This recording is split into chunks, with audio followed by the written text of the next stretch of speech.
Hey, Mocha family. Welcome back to my 21-day fast.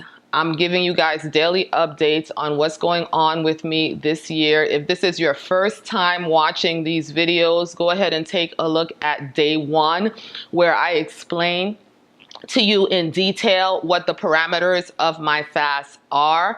What I'm doing is I'm coming back the first thing in the morning to report back what happened to you all day the day before. So this is actually day 4 for me, but I'm going to be reporting back to you on day 3. So yesterday when I stepped on the scale, first thing in the morning, I weighed 148.4 pounds.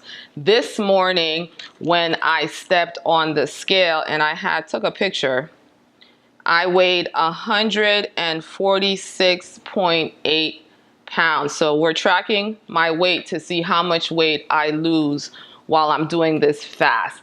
And so yesterday, day 3, was a very busy day for me because, as I shared in the previous videos, we've been doing lots of worship services. I've really amped up my spiritual time with the Lord this year, and as a result, there was no food in the house. So yesterday, even though the rest of my family went to the 1 to 4 worship service that we were having at our church, I decided to go to the bank and go to the grocery store and fill up my refrigerator and cook a meal, because on this fast, different members of the family are eliminating different meals at different times. And so I like to have one good meal ready so that anyone can make themselves a plate when they get ready.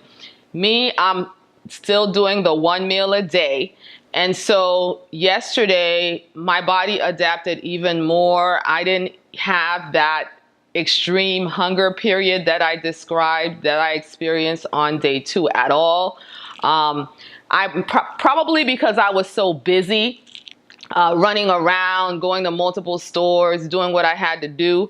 I really wasn't focused on eating, and I think that's a big trick that you can use to kind of help yourself. You know you're fasting, you know you're not going to be eating. If you can get busy, it kind of helps take your mind off of food. My energy was fine. I was able to run up and down BJ's, which is like another version of Costco if you don't have BJ's where you live. And I was fine, lugging things around, moving things back and forth into my car and into the house from the grocery store. No problems whatsoever. I kind of ran out of time. It took me a lot longer to get things done than I had hoped. I was planning to eat around 11:30 in the afternoon, but that didn't happen. So I found myself at the last stop, and it was around 1 something, between 1 and 1:30. So I decided to stop at a Thai place that I like to go to, and I ordered chicken pad Thai, the dinner portion. And that was what my meal was yesterday. It's made with rice noodles, and I wish I would have chosen something with more vegetables, but it was still really good, and it was very satisfying and very filling. And so I ate that, and I was fine for the rest of the day. That evening, we had a worship service at my church.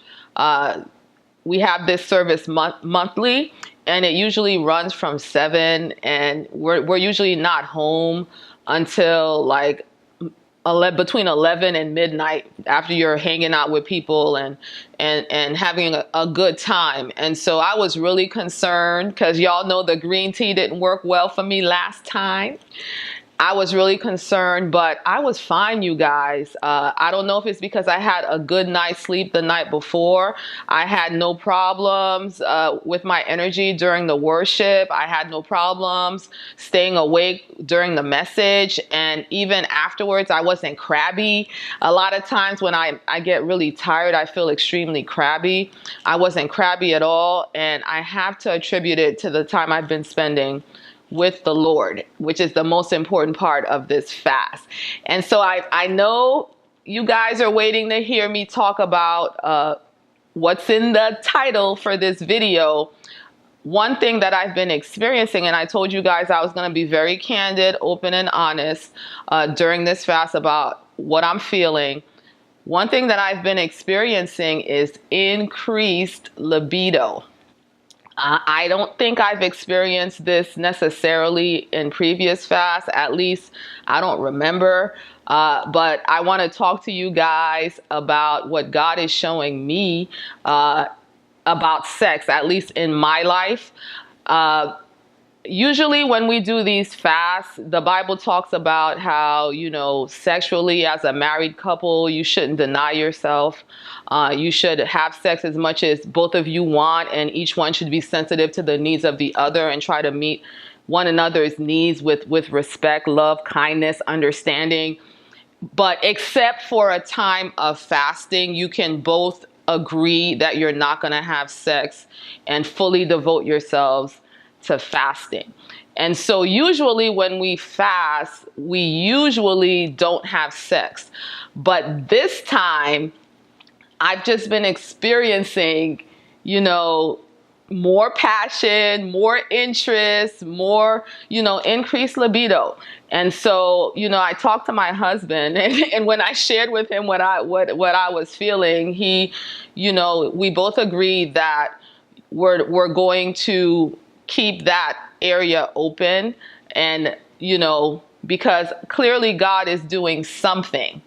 And I would say that when you're so busy and you're ripping and running, I'm just talking from my own personal experience, as I've been so involved with school, so involved with the kids, so involved with ministry, so involved with trying to be fit and working my body.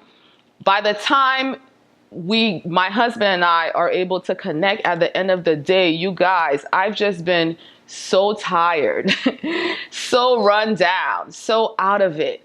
And I feel like this fast, where I've decided to lay things down, and the fact that I've been on vacation, so a lot of my activities have shut down, I've reconnected with the Lord. I feel like when you reconnect with the Lord, He puts everything back in its proper place. And so I think that all the times we've been, on our face before the Lord, He's just recentered me sexually. And I feel like, my eyes have been reopened to what's important, and so yes, this time I've been experiencing an increase of libido. I've been experiencing an increase of sensitivity. Like, I feel like my skin is more sensitive. I'm more receptive, and it's been wonderful.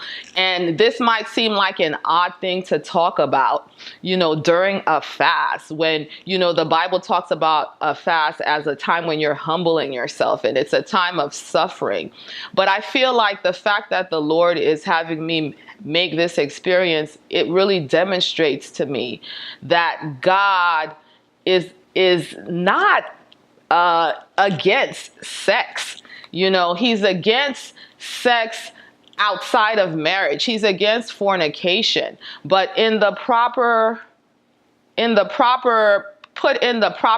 proper place, God celebrates sex between a couple. And so if you are struggling in that area of your life, I would say get in God's presence. Get you a healthy dose of God's presence, because it's His will for you to thoroughly enjoy that. And I know that growing up, I had kind of like a twisted perception about sex, that, it's naughty. I want it, but it's naughty, type of perception. And, God has really done a good work in my mind to try to get me to understand that it's healthy, that it's good, that it's necessary, that you should just jump in with both feet.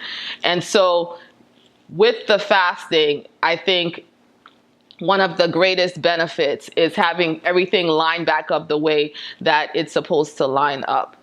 And so I confess that I'm a little I won't say embarrassed. I really shouldn't be embarrassed to talk about this because, if anything, I think married couples should be the ones talking about this. And, if you've been in obedience to the Lord to submit yourself to one person, you should be having the best sex of all. And we should be talking about this. We should be talking about this. And so that's why, I wanted to be transparent and include this in what I report with the fasting. And so I will be back tomorrow to let you know what today, day 4, was like first thing in the morning. So keep coming back, keep watching. Let me know what your thoughts are in the comments down below. Be blessed.